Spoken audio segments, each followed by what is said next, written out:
My guest is so fly. How fly?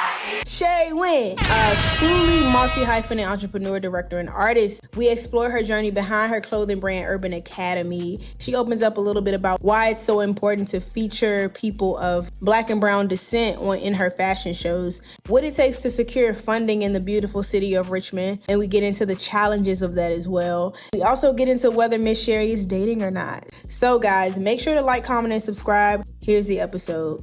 Here we go. Are you comfortable with saying how much money you've made in this industry? What is the very first risk or investment you made to step into this world of fashion? Oh, if we want to get real about money, that's why I didn't have to pay for it. But you cannot half-ass around me and think you can get away with it, especially if I believe in your talent and I know that you can do better than this. Take this off my plate. Like, I don't even want to see it. Tell me about Urban Academy, your clothing brand, and let's talk about the show that you have coming up. What we do is we take the traditions and history of preppy wear and we turn it on its feet, making it cooler, younger, more inclusive. So our third fashion show is on September 27th. It is a private invite only show, but it will be broadcasted on our social media. Because I'm impossible. I was about to say impossible. Oh, we're recording. This is going on recording too, by the way. You singing Kim Possible. As it should. I'm actually I'm more of a she-go than a Kim Possible. I can see that. I was her for Halloween one year. Really? Like a baddie, green, like the OG green, baddie. Yeah, black and green, like I had, skin like, tight black outfit. Lipstick, because that's what she had on. Was oh my gosh, lipstick. I need to see pictures. Okay. All right. So, Sherry, how do I say your last name? Nguyen. Yeah. Okay. It's more simple than it looks.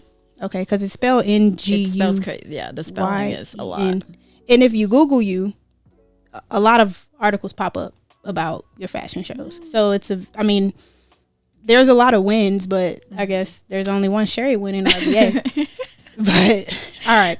So let's talk about this, because fashion has been such a cultural staple. Fashion is often seen as just style, but it's really a $2.5 trillion industry. In your own words, why does money matter in fashion and personal branding?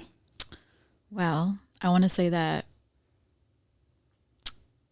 because you had said fashion is about style. And I think that before I answer that question, I want to say that there is a difference between being fashionable and being stylish. Okay. Those are two very different things. I think a lot of people can be fashionable, and I think being fashionable has more to do with trends and what's cool and what looks good and what doesn't. But I think style is who you are. I think you can definitely develop style, but I think most people are born with style or a lack of. Ooh, okay. And I think like it's not something you can grow into. I think you can definitely develop style, but you can't always develop taste. Okay. Interesting. Okay. Yeah. So style and taste. I always say too, like I had a conversation with somebody else, Glorilla. I don't know, you familiar with Glorilla, the rapper? Anyways, it's a rapper named Glorilla. She's very popular right now. And before she got famous, I don't necessarily feel like she was not stylish, but I do feel like the money helped. The money helped her with her hair. Her teeth were kind of, messed, which teeth doesn't necessarily have anything to do with like clothes and fashion, but she fixed her teeth, which kind of amplified her look. Yeah. And she got new clothes. Yeah. So how do you feel about money and style? Like, do you feel like money amplifies it? Honey, I have seen people with a lot of money that cannot dress at all. Money cannot buy you style. It can buy you a stylist. Okay. Yeah. My books are opened. Yes. But yeah, money cannot always buy taste. And I think that your style definitely comes from like your soul. It's a reflection of your soul. Okay. And I think that's the part that a lot of people are missing within the fashion industry and how they view fashion and how they perceive fashion. And I think people's opinions of fashion, whether they see it as art or whether they see it as not art, is a reflection and it's a projection of who they are. Okay, cool. So when people see you today, they see a very polished version. You're, like I said, when you Google your name, these articles pop up. I saw one from Style Weekly and I saw one from like the Richmond Free Press, and you're solidifying yourself as the brand that has this line that is preppy. And I mean, preppy is in right now. And you make it a point to include people of color into your fashion. 'Cause I believe you said in one of your articles there was a time where you were in a place that was very like homophobic at one point, and so like you don't want to bring that into your brand. But before we get to that, I just wanted to set the table. If we rewind, what is the very first risk or investment you made to step into this world of fashion? Was to leave my previous taste behind and my previous style behind. I think that the biggest investment you can make is, obviously it's financial as well, but I think that investing your past self, which sometimes means letting it go and letting certain style go, because it doesn't necessarily resonate with who you are right now. I think sometimes that's a bigger and more personal investment than money can say. And I'm not a millionaire yet. Yeah. But It's coming. if you ask anyone who's a millionaire or billionaire, I'm sure they'll tell you the same thing. Okay. So I would say that would probably be my biggest investment. But if you're asking, strictly financial, I think the biggest investment that I invested in was probably the first commercial that I put out. So not this recent one that you probably just saw, but the one before that. It's probably the biggest financial investment that I've made thus far. How much does a commercial cost? It really depends. I mean, I was blessed enough to have certain people volunteer their time so that, I can't disregard that, because it humbles me that people are so willing to donate their time to help my vision. Like, they don't have to do that, but it really depends. I mean, I think that I've just always been really good at finding a way to work around things. There was this book that a friend recommended to me, and it's called Genius of the Poor. And I got to read a little footnote of it, and it's basically about how I think the opening scene of it was how it costs like $2 to ride the bus, and you have to scan your card, and there's a way where you can finesse it and like take it back out. And what they do is they pass it on to the next person. So instead of paying $2, the whole gang is like not really paying anything. Not paying, right? Or one person is paying and everybody else is benefiting, or they're splitting it maybe. Yeah. And I just love that title, because I think, I have grown up, I wouldn't ever consider myself poor. I think that's an insult to people who actually are starving in this world, but also like not super wealthy, but I had to really build everything from the ground up. My parents supported me with college, but this was an investment that I had to make on my own. And so I had to get creative with how I bring my vision to life. And the amounts of shortcuts that I've had, lack of shortcuts that I could have taken, or a more creative way of doing things. Asking people for help. Yeah. Being humble enough to be like, I can't do this on my own. Can you help me? And truthfully being at the mercy of people's talents at times. And, so you asked me how much it costs to make a commercial. It really depends on you and how much you already have and how much you're willing to invest. Well, I'm just wondering what the dollar amount was, because the people go want to know. The dollar amount, so I would say costed probably close to $1,000 for me to make that. Okay. I thought you were definitely going to be like $30,000 to make. Girl, I don't have $30,000 to put in a single commercial. That's why I wanted to ask, because people think it looked like it cost $30,000, didn't it? Yeah, but that's why I wanted you to talk about it, because I think people think that you have to have these huge budgets in order to do things like that. You got to get creative. You got to get creative. You got to get strategic, and you have to plan, because if you fail to plan, you plan to fail. Okay.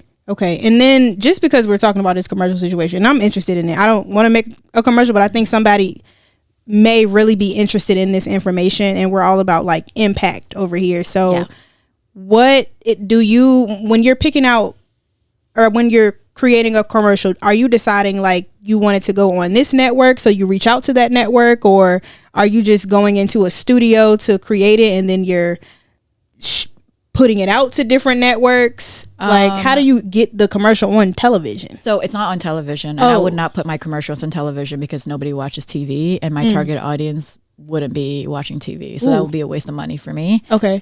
So all of my marketing and promoting is done through social media. Got you. Okay. Which I personally think is the most efficient way to do it now.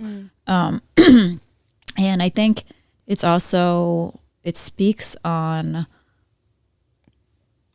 the true like traffic that you're bringing in authentically. Yeah. Not forcing it down people's throat. They have time to decide if they want to stay for a 1.5 minute, 2 minute commercial. Yeah. And if they don't, okay, they don't have to sit through my commercial to get to their show. I like that. Okay. Interesting. I mean, and I think that's the way now that a lot of people are doing things, is through social media. Like a lot of these events that we go to, or, that we've seen each other at, I've seen a lot of them on social media, or someone has reached out to me personally. I don't, we're all in a streaming type of society now. So before we get into everything else, tell me about Urban Academy, your clothing brand. And let's talk about the show that you have coming up. So my brand is called Urban Academy. It is a preppy streetwear brand. And what we do is we take the traditions and history of preppy wear and we turn it on its feet, making it cooler, younger, more inclusive, because I don't think that preppy wear has necessarily provided that. And I wanted to, coming from Richmond, where there's such a mixture of both preppy and non-preppy and old money and new money, that it was very important to me to show that in my work. Okay. Yeah. I like it. So with Urban Academy, because I know I see, and with like Ralph Lauren, or however you say it. How do you say it? Ralph Lauren? Yeah. Okay. Okay. Could ask him for that one. Ralph. Yeah, Ralph. How do you say it? But I notice sometimes it'll be like, sometimes he'll have black people in there, but it's mostly, I would say it's mostly white people in there. So I'm guessing for your brand, are you like specifically seeking out people of color to be in your shows, or how does I will say, in defense of Ralph Lauren, he actually does have a lot of black models in his campaigns and in his walks, and him and Tommy Hilfiger were probably the first two designers who really shed the spotlight on black models and black culture. For example, he recently just came out with the line that emphasis on Black old money. You should really look into that. It's very interesting. And I think there's a lot of correlation and respect that both Ralph Lauren and Tommy Hilfiger have attributed to the African American culture, and there's a lot of respect. There's a lot of nods there, and so I mean, one of the most famous male models was a Ralph Lauren model, and Tommy Hilfiger were actually fighting over this male Black model because I mean, he's so handsome that I mean, I would have been doing the same thing. I'm like, I got you. But yeah, so you know, I always try to bring in people of all cultures. I think that it's very important for me. And if you have seen my campaigns and my show in the past, you'll see that I try to put everything in there. I think, you know, I grew up in Richmond, and I am very proud of that. And that is a huge part of the brand's identity. And I think to not feature people of color in anything creative that I do would be a slap in the face for the way that I was raised and the city that raised me. Okay, cool. And then I saw the commercial, the new one. I don't know if I saw the first one, but I saw the new one, and it gives like almost like a Halloween like vibe. It gives like scary couture to me. Scary couture. I like that. Yeah, it's a really cool commercial. Yeah. Like, it looks like it was done very professionally. It looks too good for social media. Like, I was like, wow, I want to see this on like a screen, like a Netflix or something. That's so kind. Yeah, it was I mean, whoever did it, they did a Emmanuel. Shout out to my cinematographer. I feel like I know Emmanuel. Okay, yes, that's him. My boy. Shout out to you. Yes, him, and also shout out to Exponent 21. You guys are awesome. Is that that is his Will's? Yes, Will's business. marketing. Oh, okay, cool. Yeah, so they were so kind enough to be partners with us, and that's why I didn't have to pay for. If we want to get real about money, that's why I didn't have to pay for a videographer, because they were so willing to work with us and believed in us, and you know, and they're artists too. You know what I'm saying? They're creatives too, so they completely get it. And for them to have, you know, watch my brand from a distance and not knowing us for very long, honestly, and being so generous with that. I mean, shout out to Will. Yeah, shout out to Will and the X team. Yeah, that's so fun, because this is a full circle moment, because I've met Emmanuel. I've like through Will. Yeah, and Will's been on the show, and it's cool for people to like come on the show and talk about what they do, but like, it's different when you see somebody who's like used your services and they're like, no, it was actually a really great experience. Yes. So that was cool. Yeah. So that happened through like a networking type of, like, did you guys meet at a networking event? Yeah. So we run in the same circles. It's so funny, because I feel like Will and I have ran in the same circle for a while now, but for some reason we just haven't like actually crossed paths.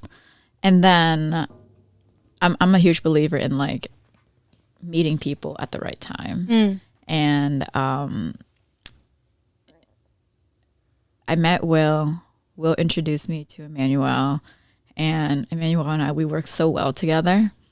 Like, he just gets it, and he'll do this thing where he'll say something, and then I will say it in a way that he really means, and he's like, "You always know what I'm really trying to say," and I was like, "Because I know when you're throwing shade. I know when you're, you know, I know what you really mean." And he never throws shades at me, like he never throws shade at me, but I'm like, okay, let's like, what are you really trying to say? Yeah. And so, I think having that chemistry is really important.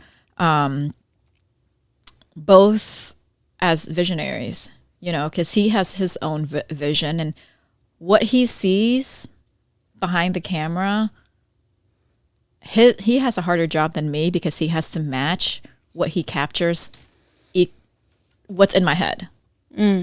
That's a hard job.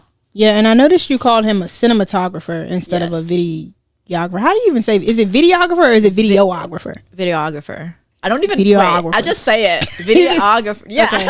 Videographer. Okay. Yeah. So first of all, there is a huge difference between a videographer and a cinematographer. And there's also a huge difference between somebody who has a video camera and a videographer. Just like not everybody is a photographer. Some people are picture takers. I'd agree with that. As a friend once said.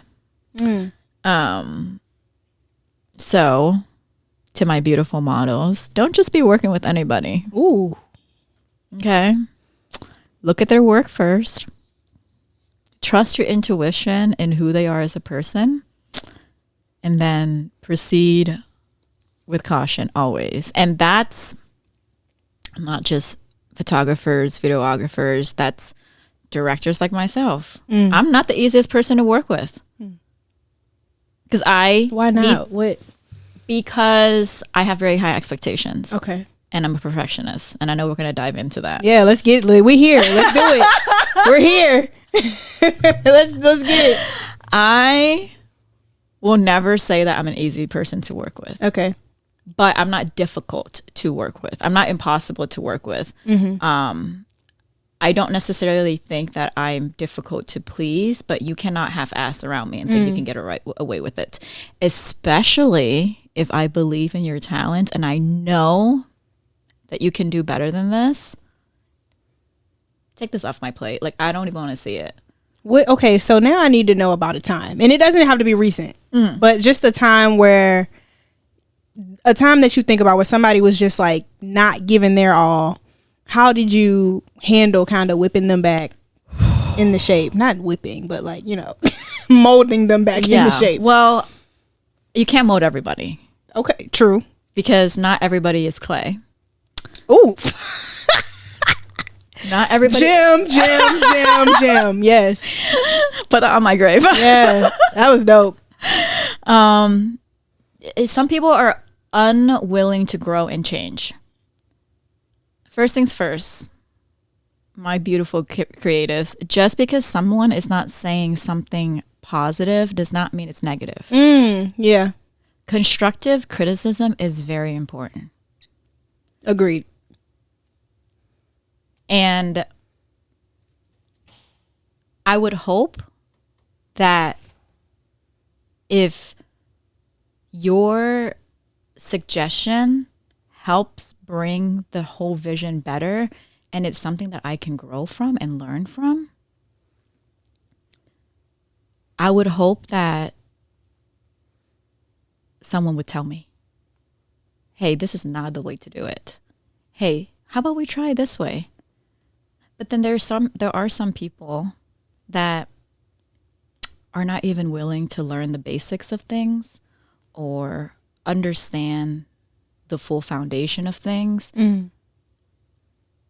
And I think that as creatives, we're very sensitive. And we need that, right? As creatives, we're very sensitive. And we need that sensitivity. I don't want to tell anybody to not be sensitive. You're an artist. You're made to be sensitive so you can have beautiful work, okay? But if somebody is giving you valid criticism and changes to better you, and they're giving you the tools to do it, and you don't take it, I can't work with you. Okay. I cannot work with people who are not flexible and not willing to grow.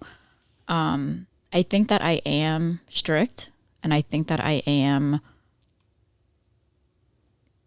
things do have to be done a certain way, but at the same time, I know when to compromise. Yeah. And I will not settle. I don't want to say that things have to be perfect, but if I know that you can do better, why don't you believe in yourself enough for that? So I can't stay there and let you pull me down with you. So we can go up together. Yeah. So you've had to have some hard conversations and say, hey, maybe this isn't working, and you've got or people just kind of fall off. Okay. Some people can't hang. Yeah. The ride is not for everybody, and that's fine. Yeah. And Okay, so how long have you been in fashion? So I mean, I modeled since I was like 13. Oh, you were a model too. So but I haven't done it in like a while. So I was a pageant girl. I was a theater kid. Like I've been in the spotlight for a while. Yeah. So like that whole world is not new to me. But I would say like fashion alone, I think I can, as being on the other side of the lens, you know, probably when I was like probably 8 to, I don't know, 17, 18. And then after that was when I kind of went on to be the creators of things. But truly stepping within the fashion industry, probably around like 2020, like truly stepping into the fashion industry. 2020, okay. Yeah. So about 5 years. Yeah. 4.5, 5. Yeah. Okay. Yeah. Cool. So you're putting on a fashion show, and I want to talk about it, but I also want to know, since we on the Money Podcast, how much does it cost to put on a fashion show? It depends. Because we got the commercial, you were helped with that, so you didn't have to come out with much. Yeah. It sounds like you had to come up with something, but not much. Yeah. But this fashion show, like, is it the same as with my podcast where I get sponsors sometimes, or is it something different? I mean, any person that puts on a fashion show, especially in Virginia, is gonna be heavily relied on sponsors. And so I have been blessed to have venue sponsors every single year. And then, to be honest with you, everything else kind of just falls together after that. Okay. So, you know, there are always going to be certain things that has to come out of pocket for me. But for there's no set number because every year it changes. Because every year you have different sponsorships. For example, this year we're literally doing it like at a friend's house. He just happens to have a very nice house with a very nice backyard. And he wanted to have a party anyways, and he is like just offered his place, and I was like, so you guys going to be in the house or in the backyard? So mainly in the backyard. The show will be in the backyard. Wow. That would be nice. I'm so excited. And are you doing, so he's the venue sponsor. What else would you need to, because I'm sure he's actually sponsoring, and he actually, shout out to the owner of Harry's, Mr. Carter. Oh, nice. Shout out to Mr. Carter. So they're actually sponsoring food and alcohol as well. Oh, wow. Okay. So. Wow. Okay. Yeah. So, I mean, that was just luck. Yeah. Carter just also happens to own a vineyard and just has a restaurant. Wow. So, I mean, that was extremely generous. And he, having that friendship with him, he's such a good example of a good, busy entrepreneur, because my man owns like several businesses, travels a lot. A lot of times I'll be at Harry's and he's not even there. But always answers his text messages and emails in a timely manner. The most successful people I know are quick to text back or quick to respond. Yeah, I've noticed that too. Yes.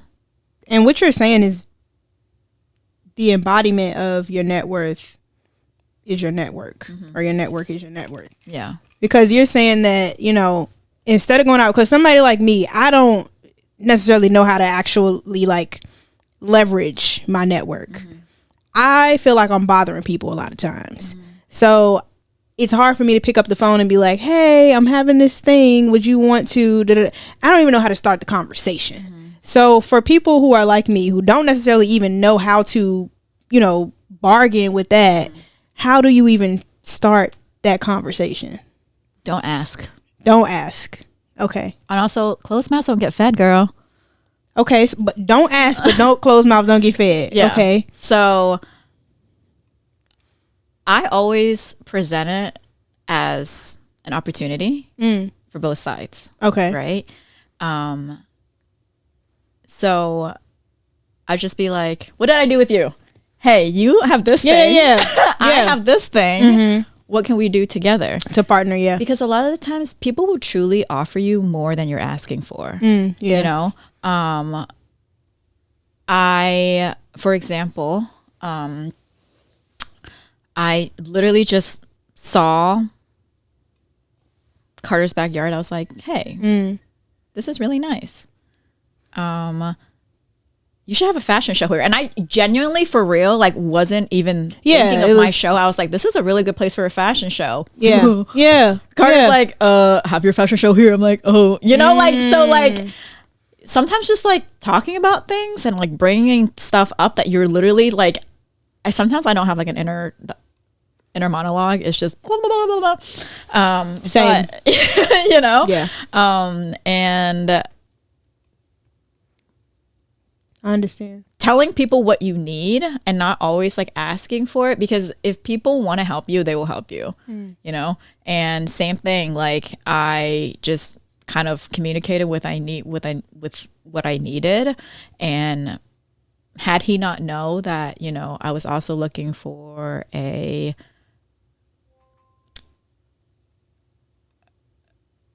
alcohol and food sponsor, he wouldn't have offered. Yeah. People have to know what you're looking for. There are times, and there's going to come times when you have to ask. But I would say if you're working up to it, always offer it as opportunities first. Okay. Because then that leaves, because you're not like closing yourself off to one specific thing. Like, I think it's good that you did bring up our conversation, because when we spoke, you offered me that, you were like, hey, we're having a cool fashion show. And that's somebody who already knows you. I'm like, yeah, I already know the fashion show is going to be super dope. But at the time, I guess it didn't work for me because I'm not in Richmond. It would have worked if I'm in Richmond. Yeah. But locally I'm not. So that's a good thing, I think, for creatives to hear, as well. And also we go ask, and I don't even know if I put this question on there. Oh, we got to get to your dating question, because as an influence. But before we do that, let's warm you up. Let's warm you up a little bit, because we spoke about something. And if you want me to take this out, I'll take it out. But you spoke about something at the event, in my last event, about you trying to keep the show in Richmond. And I don't know if this is like something you want people to know or not. So just let me know. I mean, let's talk about it. Are you keeping the show in Richmond or not? Are you keeping your brand here, or are you branching out? That has always been the goal. Okay. You know, I definitely want it to thrive as much as it can in Richmond. Yeah. But, you know, I've made a lot of connections, and I've talked to a lot of people. You know, I had the chance to attend. I mean, I've had opportunities to attend before, but I actually went this time to my first New York Fashion Week, and, you know, made a lot of connections. And same with DC. You know, I have a lot of connections up there too. And I've had more successful finding fundings in other places that I would consider almost my second home than my very first home. Wow. And it kind of makes me sad, you know? What do you think are what's the difference? That is the $1 million question. What is the difference? You know, girl, because like I'm not the only one that's asking this. And if if you're a local Richmond startup of any kind, you don't even have to be a creative. For some reason, and you know, maybe it's just me, but I don't think so, because I've heard this from a lot of people, it is so hard sometimes to make money as a creative in Richmond, and a lot of times as a startup. And sometimes I'm like, Richmond is not broke. Richmond is not broke. So stop acting like it. Yeah. Because I think because Richmond is so small, sometimes we're afraid to like support each other. Like, I think it's not hard to get a helping hand, which can pay for a lot of things, like getting help from a videographer and not having to pay for a video, you know, like things like that. But as far as like bringing in actual capital and funding, it's pretty hard. Because I see Richmond people wear $200, $500, $2,000 jackets and shirts, and you can't even spend $50 to support your friend, don't piss me off. No, facts. I mean, yeah, I feel the same way, which is why, like, I feel like for my show, I've reached out to people in different states, and they've just asked me what I needed. How much do you need? So and you're experiencing the same thing. Absolutely. I just think that the difference between me and you is that you may be networking a little more than me, and I feel like you're more comfortable running in those circles of people with the money. I've been out here for a year. You've been doing this for a long time. You've been doing Urban Academy for about, has it been 5 years? No, it's 3 years. We're turning 3 this year. Oh, nice. Congrats. Yeah. But I've been doing my podcast for a year and a half. So I'm like, a little younger than you. But I also think like I just can't shut up. And you know when to talk and when not to talk. And so I'm just like, blah, blah, blah, blah, blah. My fashion brand. Maybe. Blah, blah, blah. I mean, maybe that's it. But like you said, closed mouths don't get fed. And I'm like, so I think that you saying it and me saying it is two different perspectives because you've asked more than me. Yeah. And you still have gotten, it sounds like you've gotten a lot of no's. Yeah. From asking. So I'm asking like I guess going back to what I was saying, when I ask people here, they're like, well, I need to see the analytics and who are you reaching and who is your audience and how many times you drop in it. And I'm like, I'm thinking that's normal, right? I'm like, and I'm giving all of the information, but I ask somebody else and they're like, how much you need? And I'm like, okay, dun, all right. Dun, dun. Yeah. So is that what you've been experiencing? Like people, that's exactly what I've been experiencing. Really? Yeah. Wow. So it's not just you. It's not just me. It's something that is Richmond universally experienced, because after I asked that question, which by the way, shout out to the Wellfest, shout out to Ashley. Yeah, shout out to the Wellfest. People came up to me and were like, thank you for asking that, because I didn't have the balls to ask that. Oh my gosh, really? Yeah, and they're like, I've had the same conversation with 5 different people. And I'm like, I keep telling everybody.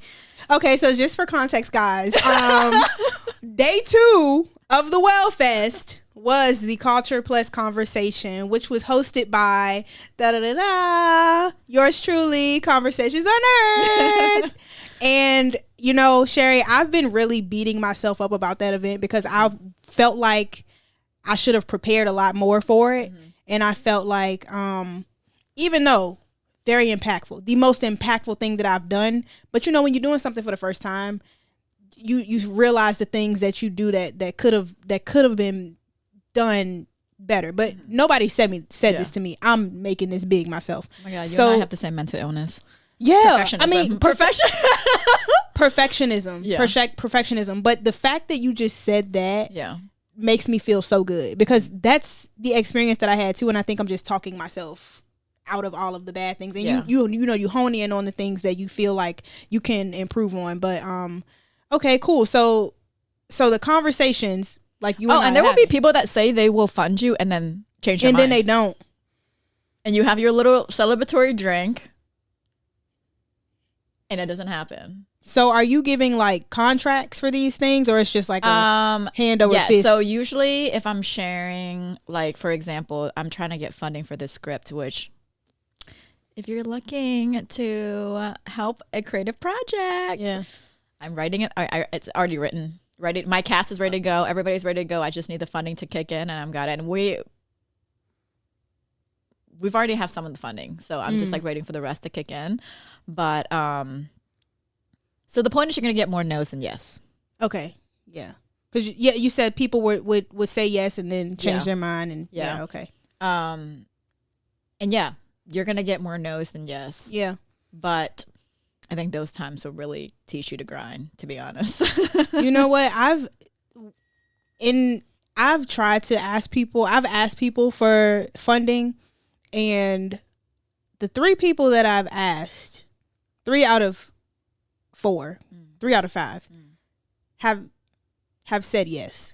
And so like I keep on trying to get to a no, but it's usually a yes. But then when I get the yes, I notice that I've severely undercharged because I'm like just happy to get something. Yeah. Yeah. I've severe, like, because I think when people say yes too quick, it's like, dang, I think they see the value. But I also am just learning how to get, like I would say, and I'll be transparent, like in the year that I've had my podcast, a year and a half, I've probably gotten $1,000 in sponsorships in a year. I had to go back to work because it just wasn't. Yeah. But that's because I literally, and that $1,000 came within 3 weeks. Yeah. Because I just wasn't out here asking. Yeah. But maybe I just haven't been asking enough. And when it comes to a few other people that do want to sponsor, that's when I notice, like, oh, well, your analytics and things like that. Other people just sponsor because they just believe in the brand. But yeah. Well, that's the thing, is you kind of have to sell yourself before anything. That confidence. Like people will invest in nearly anything if they believe in you. They have to believe in the creator before they believe in the product. Yeah. They have to like you. And that's just why not everybody's going to like you. You are not for everybody. You are not for most people. And I don't mean that as an insult. Yeah. So the more special the vision is, the more unique it is, the harder it is when it comes to finding the right people to appreciate things like that. Okay. What you have is special. So, yeah. You know, and knowing your worth is also really important. Okay. I think. Are you comfortable with saying how much money you've made in this industry? Ballpark. Will be honest. So on average, it takes a small brand to capital. It takes about 5 years for an average brand. Mine is only 3 years young. And I won't go into specific numbers, but I will say that I've been lucky enough to break even every year, which is a huge blessing. Which is a huge blessing. And I mean, the numbers haven't been, total, like it hasn't matched 100%, but it's close enough to where I'm like, okay, I've maybe gained a couple $100 or maybe lost a couple $100, but I can live with that. Knowing how to do your taxes is really important. But yeah, I've been really lucky to break even. Okay. All right. Now for our final question. How do you navigate the intersection of money and dating? You think I have time to date? I think everybody has time to date. That is true. That is true. I think you make time for what you want. Yeah. And I don't want love right now. You don't want love. Okay, I got you. It's not that I don't want, I think everybody wants love. It is just so not my priority. I got you. And I think being successful is a lonely experience. I would say that my circle is smaller now. My team is smaller. The time that I spend outside my home is less. I'm not anywhere unless I'm needed there. Yeah. And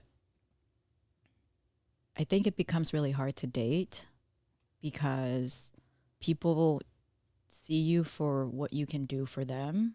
And I think my experience with dating, I don't want to be like someone's arm candy or a trophy wife or a status symbol for somebody. And I think it can be very difficult to find genuine connection that's not based in status, sex, or money. And that's why it becomes an extremely lonely experience. But I think knowing the difference between being alone and being lonely is a quality that one has to learn, and one has to learn quick, especially if you found success very quickly. I didn't even realize that my success was quick until my mentor at the time said, you have to slow down because you're going to burn out. Yeah. Well, I think that this has been a very thought-provoking conversation. I think a lot of people, in your same industry do feel how you feel. So, and I have one more question. So high earning, because the business, that's breaking even. So the other things that you do is what's like funding your lifestyle. So my bread and butter would probably be marketing and social media. I think those are skills that I'm the best at. Okay. Just, putting anything together that's creative, that's supposed to represent a brand. I have a lot of contracted jobs that I do. Okay. I also event plan. And then I have my tarot business that I do. Tarot? Yeah, I do tarot. There's nothing I can't do, girl. I wasn't expecting it. And except math. Well, you did say you didn't like math, but that's okay. And then I'm a disgrace to my people. Hey, well, you got all this other stuff going on. So right. God was like, too much talent. But can't do math. But you do, like, your business, you oversee all that, right? Like I have to do math, not because I want to do math, and I'm not good at it. And thank goodness for my tax lady. Yeah, because she holds it down. Okay, good. Because I know those stories about people putting their finances in other people's hands, and then things go crazy. It seems like you don't do that. It's just like you just don't. I mean, it does become like overwhelming for me to keep up with because. Last year, around like April, May, I was going through, this year, around April, May, it was just probably one of the lowest points of my life. And it was also the time when I had to, pay out some people. Mm. And like mentally, I could not do it. Mm. Like mentally, I literally had to just ignore every single text, every single phone call. And I knew it was happening. And like, obviously I straightened it out eventually, but that's the hardship of it is like, sometimes you just literally don't have it in you. Was it even from like do simple math? Well, was it from like you basically funding your business? So wait, I'm sorry. You said you had to owe people. Oh yeah, it was just people that I had to pay. Yeah. And it was just around that time it was such a dark time in my life. And all I had to do was send the money. That's all I had to do. And it was like I couldn't even like pick up my phone to like type and like open the app or do any simple math. And to a lot of people, like that seems like such an easy task. Pull out your calculator and put it in.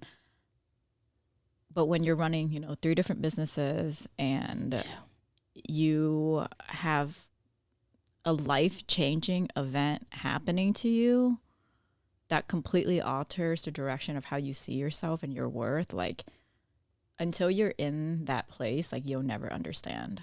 And it has honestly like really changed my perspective and my view for entrepreneurs that came before me, because I'm like, wow. And now like every time I listen to anything that, and don't get me wrong, like there are bad bosses out there and there are bad entrepreneurs out there, but I always am able to see things now. I'm like, what was like happening behind the scene?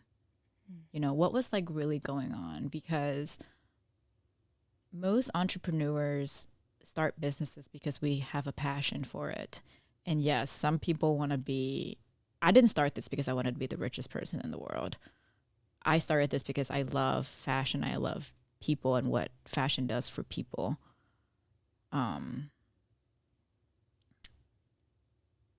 But life happens, and sometimes it becomes very difficult to carry all that on you. What was the and from what I'm hearing you say, it sounds like you had the money. Mm-hmm. You just mentally I had to like weren't in a space. I had to like do the math and like just disperse it out fairly. Like and like nobody was like super upset. Like it wasn't anything that was like crazy, but that self-guilt that you feel, it's like I should have been doing this. I should have been more on time. I should have been more just on top of it, I should have just opened the app. Like, Yeah. but like sometimes you genuinely don't have the energy to do that. And you know, that was probably within a 6-month span that I had experienced something traumatic, because before that, 6 or 7 months before that, my grandma had passed away, and this was like my grandma. This was like the grandma that raised me. Yeah. And I know how that feels. I don't think I actually it took that traumatic event happening in April and May in order for me to be able to process. I was processing like 2 types of trauma at the same time. And the reason I didn't have time to heal from my grandma's death was because I had a fashion show to do a month after that. And I had to fly to Vietnam, bury my grandma, come back, put on a fashion show, and act like nothing was wrong. I guess the grind don't stop. The grind literally does not stop. But then your body starts breaking down, right? And then something else traumatic happens, and now you're forced to deal with the death of your grandma and this new thing. What did somebody else die? Like, what kind of... And life happens, and traumatic shit happens. I'm not going to press too much on it. Yeah. Have you, like, dealt with the... Oh, I started going to therapy. Okay. Started going to therapy. Good. Started playing an unusual amount of tennis because I had so much anger within me, I realized. Which I just know my exes are watching this. I'm like, yeah, you do. Oh, shut up. Speaking of dating. Yeah, right. Get those ratings up, by the way. But yeah, it truly like forced me to like heal myself. So I, went to therapy and am now, super active, because I wasn't really that active before. And I realized that wasn't healthy. And I just think I have so much. I say Vietnamese women, we have a lot of anger in general. Like, we just have this fire. I mean, we've been attacked by 3 different colonies. Like, you cannot sit here and tell me that, we have this anger within us, and it's almost like generational. And so for me, I just didn't know what to do with that anger. And I think going to therapy and tennis has really helped me. You don't be playing around about it. You like, I gotta go to tennis. I can't come this day. I have tennis. Like, I gotta get my feet massaged. I have to. Yeah, you on top of it. And on that, which I can dig deep with you all day, but I do. You also are a real estate agent, so we. I know we gotta. There's truly nothing I can't do. I wanted to touch on that a little bit. Yeah. Before we left, because how in the world did you add that to your repertoire of things that you do? Are you selling houses right now? I am selling houses. I am with the Cowboy Children's Group. Okay. So we are a long and foster company. Okay. So shout out to my boss, Cabell. I'm sure he'll be happy to see this. Yeah. It's free marketing. I'll ask you for the check later. Yeah, y'all can sponsor the next live event. But man, you know how I'm gonna start crying, because they're such like an amazing group of people. Like, you know how you enter certain companies and you're like, oh, like, we're family. Yeah. No, like, it's genuine. They really do feel like family. And it's not in a like, hi, Sheri, good morning. It's like, are you okay? Like, it's just truly like, it feels like a part of a family. And I really do mean that. Have you had that before? And I'm asking because I haven't. So somebody asked me, was I okay yesterday? Genuinely asking. And just from the question, I was okay, but just from the question, I almost broke down and started crying, because I'm not used to people asking. Yeah. I don't know if I've ever had that. Yeah. Like, I was on the phone with Mari. She was the one who interviewed me, and now we're very good friends. And I just started crying. And instead of her being like, oh no, it's not worth crying, or she like, let it out, girl, let it out. Like, how many people in corporate do you hear that from? Just let it out, cry, like, it's okay. Like, I'm very hard on myself. And Same. Being an overachiever perfectionist is a curse and a blessing, because everything you do turns out well, but then that one thing happens, your eye starts to twitch. Yeah.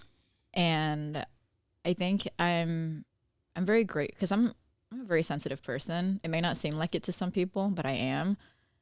So just having a safe place where I can just be human, Yeah, is very important to me. Okay, cool. How long have you been a real estate agent?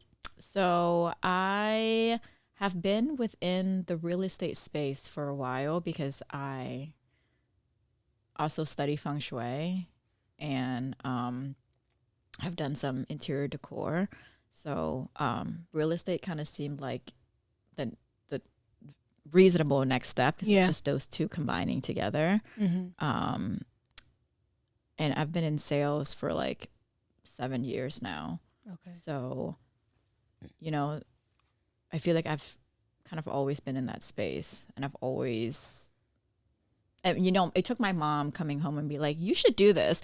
And, you know, foreign moms, minority moms are like, they never tell you get anything unless they really do mean it. Yeah. And I was like, okay, fine, I'll listen. Okay.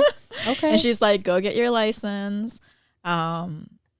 She was the one like paid for my test. She was like super supportive.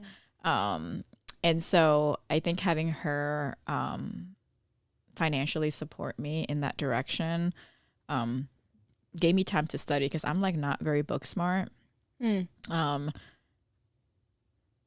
that test is not easy, girl. I know. Yeah, I was studying for it. I didn't take it. I gave up. Yeah. I need to go back and take it though. I think you should. I'll teach you. Yeah. Okay. Thank you. I'll walk you through it. This has been an amazing conversation. Yeah. Thank you for taking time out of your busy schedule Thank you for to come just to hang out.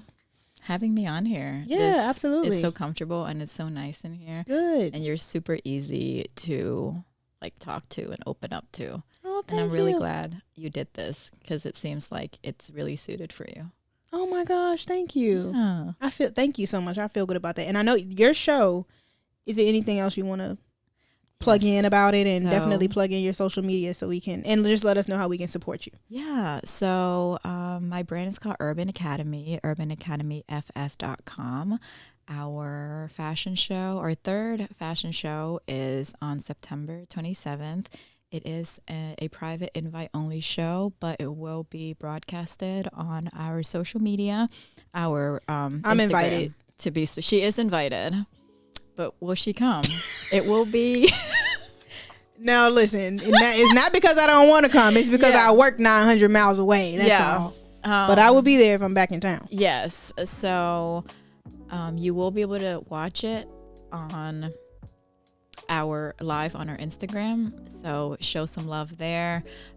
We will be launching some smaller pieces. We're mostly focusing on accessories this season. And we are still looking for sponsors and partners. And like I said before, I did recently finish a script. It is copyrighted and everything. We have a crew cast ready to go. All we need is finalize the funding. So if anybody is interested in investing in a media miniseries or a media project miniseries, please contact me. I'm about to say, tell us about it. Is it like, what is going on here? Is this a movie? You said a script. Like, what are we doing with the script? What do you like write to scripts know? too? You're a real estate agent. You got a tarot business. You're an event planner. Oh my gosh. What do you need? Got like, you at name least it. What do you need? more. Like, just let me know. You got definitely 7 streams of income is what the millionaires need. Just clap and Sheri will You'll appear. show up. Yeah. Unless it's math. Unless it's math, but that's okay. We can figure that out later. Yeah, well, speaking of dating, if you want to marry me, you have to be good at math, because ain't no way I'm going to go through my whole life being bad at math, and my partner, both of us are not going to be math blind. Okay, baby? Yeah. So whoever you are out there, Pookie. Yep. If you're not good at math, get good at it. There you go. Okay, cool. Well, did you shout out your Instagram? Yes. My Instagram is at Sherry Nguyen, SherryNguyen, and the business account is at Urban Academy FS, as in fashion show. So. Okay, beautiful. Thank you guys so much for tuning in. This has been an amazing episode of Conversations on Earth. Make sure to like, comment, subscribe, tell a friend to tell a friend. Peace, blessings, and good night. That's it. It's cute. Boom. So cute. We could have gone for another 2 hours. I know.